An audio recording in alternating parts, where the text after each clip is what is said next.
こんにちは。岩手県花巻市のかじぱるです。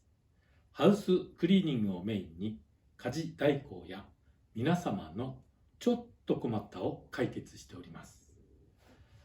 これはチェーンソーと草刈り機の取扱テキストです。ご家庭の庭木伐採から草刈りなどお手伝いをしておりますので、お気軽にお問い合わせください。